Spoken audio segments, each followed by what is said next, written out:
name is Matthew Staley. And I'm Christine Perry. And we're going to be talking about DNA self-assembly, creating matter that organizes itself. So I split this topic into four categories. First, I'll start by talking about how DNA self-assembly works, the mechanics, the chemical reactions, and the nitty-gritty of how it all works together. And then I'll be talking about the inspiration for DNA self-assembly as we find it in nature. Then I'll go on to talk about current uses of DNA nanotechnology, ways we already established that can be, or can use DNA in nanotechnology. And then I'll be finishing with just future hopes and expectations for DNA self-assembly and technology. So I'll launch right into how DNA works. Oh, it looks like that picture is not loading. But so DNA is combined of four different nucleotides, guanine, cytosine, adenine, and thymine, that all link together in a chain to form single-strand DNA. Now, if you have two single-strand DNAs that are compatible, they can combine together into the double helix shape that we're more familiar with, and that's called double-strand DNA. Two single-strand DNA strands merge to form double-strand DNA through what's called hybridization. If you have the right conditions, the right pH, salinity, temperature, two strands will bond together through hydrogen bonds to create the double helix shape. Now, with nanotechnology, we usually use single-strand DNA and have multiple different small segments that combine together to form complex structures. So we mostly use single-strand DNA. I'm going to walk you through some of the processes that are used with DNA assembly. The first one is called strand displacement. Now, this happens when you have one free-floating DNA strand and two strands are connected, one of them longer than the other. What will happen is the free-floating DNA strand will attach on the open end of the longer DNA strand, and as it attaches, it will slowly push the shorter strand out of the way until the shorter strand is completely isolated and the two longer strands are together. This happens through a natural process. The second process is called restriction, which is kind of the cutting and nicking of DNA. Cutting happens when you take a double strand of DNA and cut all the way through it, straight in half. Nicking occurs when you have a double strand of DNA and you cut one half of it. So you end up having one long strand and two half strands attached to that long strand. This is done using nucleases, which cuts the nucleotides that comprise DNA. The next process is called ligation, which repairs the nicking caused by restriction. Basically, a ligase will come along, and when it finds a place where the DNA is nicked, it'll just repair that, and you have a whole DNA strand that repairs itself after that. The next is polymerization. This occurs when you have a single DNA strand, and a polymerase will come along, and it will go down and read the DNA strand. And as it goes down, it will actually create a new DNA strand that matches the old one, so you'll eventually end up with two full DNA strands. And the last process is denaturization. This is basically the opposite of hybridization. The double-strand DNA will disassemble into its single DNA strands. This uses helicases, which basically go along the backbone of the DNA and unzip it, or it can happen spontaneously at high temperatures when the hydrogen bonds between the two DNA strands disassemble. There are a couple basic DNA structures we have that are formed by single-strand DNA. The first one is sticky ends, where one end of a double-strand DNA extends past the other one. So if you have two sticky ends and they're compatible, like these two are, you can bond together and you'll have a longer strand of double-strand DNA. You also have a stem loop, which occurs when a single strand of DNA bends back on itself, and you get a loop at the end. And the third basic kind is a holiday junction, which occurs when you have four strands of single-strand DNA that come together to form that shape in the corner. So now Christine will discuss the inspiration for DNA self-assembly, which is found in nature. All right, so a few different examples that I'll be talking about tonight of how we base these structures of DNA self-assembly as found in nature are ribosomes, virus particles, and prions. So ribosomes first are complex, highly functional nanorobots, and they're actually 25 nanometers in size. They're very much at the nanoscopic level, and they are actually produced by self-assembly. If you were to put a certain number of RNA and proteins into a tube with the right pH and the right salt concentration, then they would actually self-assemble together. These, as we know, are the places in which protein synthesis takes place in the cell. And this most similar thing that we can find that in a man-made synthetic environment would be DNA origami. And DNA origami is made up of a long, nutrient-rich molecule with smaller constituents attached to the scaffold itself. So within the ribosome, it's a long, nutrient-rich RNA nucleic acid, and then the proteins are attached onto the scaffold of that. Another example are virus particles. And virus particles thrive on self-assembly and are actually replicated through self-assembly in the plasma of different cells. And so they don't actually have the cellular machinery to continue to replicate. So in order to continue reproducing more of them, they have to enter into a cell because they cannot carry the RNA and DNA with them. The process in which they do that is they enter into a cell and they disassemble into the RNA and DNA based on what they have. And then the genome is replicated by cell replication, and the proteins are manufactured by the host cell retranslation. So then the produced protein and the RNA then reassemble back together, and so then you have a whole new group of viruses that can then be released and continue to propagate. And so lastly, the last example that we are talking about tonight are prions, which are small infectious particles composed of abnormally folded proteins. And the way that they work is as they deform and malform, then they continue to malform the other proteins around them and continues to replicate and self-assemble in that way. And the result of prions are progressive neurodegenerative conditions, most often known as mad cow disease. And they actually continue to grow and self-assemble through in long protein fiber through self-assembly.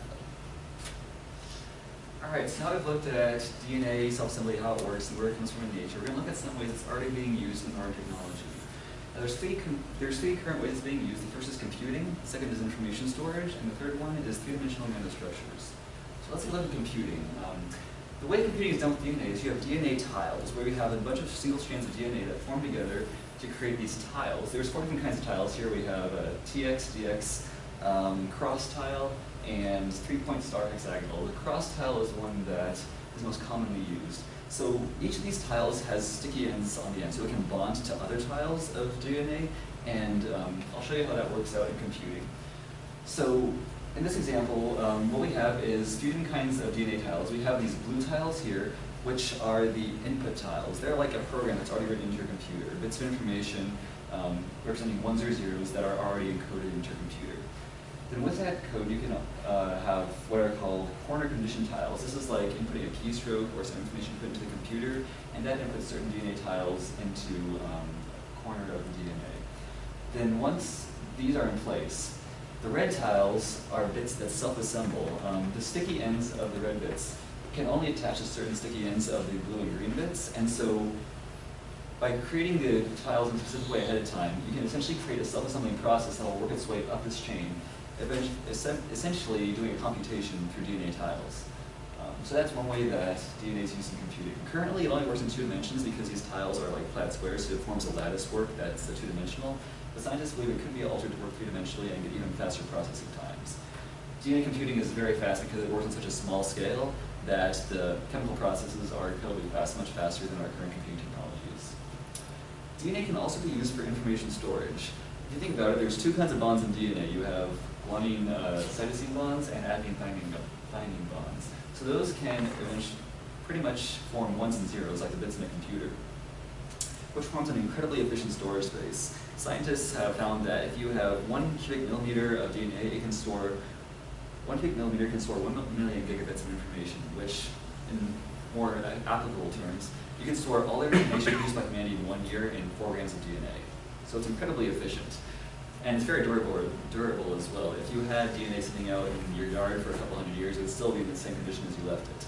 The only downside is it's very slow and difficult to read. So if you need to access information quickly or do a search of information, DNA is probably not the way to go. But still, it makes a very efficient storage medium. And finally, 3-dimensional DNA structures. There's 2 main ways that scientists have been using DNA to build things on a nanoscale. The first is called scaffolding, where you use single strands of DNA to create a scaffold that other molecules then bond to, and so you can use them to create a structure that, when you take the DNA away, leaves a nanostructure standing. The second way is using building blocks. Scientists have discovered that if you take certain pre-designed strands of single-strand DNA and put them in a mixture, they will self-assemble into these building blocks with 100% accuracy. So these building blocks can then be used to create other nanostructures using these DNA blocks. So even though our current abilities are somewhat limited, there's a lot of potential for growth in this area, and Christine will describe some technology that might be coming our way in this area. So some of the future hopes for DNA self-assembly in technology are nanomedicine through drug delivery, DNA sequencing, and DNA phage portal motors. And these are actually in relation to the treatment of cancer, which is not a current present-day thing, but it's a hope that they desire to have for nanotechnology. So the first of all is nanomedicine, drug delivery. It delivers drug agents, proteins, and gene segments. And the way, there's a couple different ways that they do it, but magnetic nanoparticles are some things that they can use that actually direct the drugs and are attracted to certain things by these magnetic forces. And they've actually used gold specifically, and they're hoping to use gold and to hollow out a gold nanoshell that then they fill with the drug. And so then as the drug nears the shell, it will open and release the drug in certain ways. And so there's two different ways that primarily delivers it. One's through signal DNA or through a signal protein. So the signal DNA as the drug ball, which is the nanoshell, gold nanoshell with the drug inside, as it nears the cell, it will respond to certain signals that are released and then open up the drug to attack the cancer. Another version is through a signal protein that is specifically shaped into the gold nanoparticle that will then attract to a certain protein on the lipid bilayer of the cell, of the cancer cell, and then go through that into the cell itself to kill it. Another version is DNA sequencing, which is the rapid sequencing of entire genomes and a direct readout on individual DNA molecules. And they're hoping to actually use this specifically in relation to lung cancer. And so the way it works is that you have a strand of unknown DNA and a strand of known DNA. And so you're wanting to figure out what, like for a specific cancer that you may not know the details of, you're able to sequence the two through, and then you see the mutations that form. And so you're able to then understand where the mutations are and understand then how to treat the lung cancer in particular that they're wanting to address. And this has actually come a long way. With the first draft, it was about $300 million approximated to create it. Now today it's about $100,000, and they're hoping to get down to about $1,000 in the near future. And the last version is phage portal motors in DNA origami, which are DNA packaging motors of bacteriophage viruses. And so in phage motors, as we find them in nature, actually aid in virus assembly by packing the viral head full of DNA virus. And so they're wanting to use that same form of the simple membrane protein with a nanopore that's a solid state. And so with some of the benefits of using the solid state would be a control of translocation speed. So the control of translocation speed is they're able to control the specific concentration of ATP, then they're able to direct and control the speed of the process that's going on. And the second one is through slower translocation, because the process is often going so quickly that with this solid state they're able to then slow down the process and really manipulate and work at it and have precise measurements of the DNA and other things that are going on. And then the last thing is reduction of structural fluctuations. Again, because it's going so quickly and because there's so much going on, they say there's too much noise to really understand it, so they're able to, with this solid state, have a better steady grip on the actual process and able to kind of manipulate as they desire. So as we've talked about tonight, we talked about how DNA self-assembly works and why, the inspiration for it and how we found it in nature, some of the present technologies, and some of our future hopes for nanotechnology. Do you guys have any questions? Nope.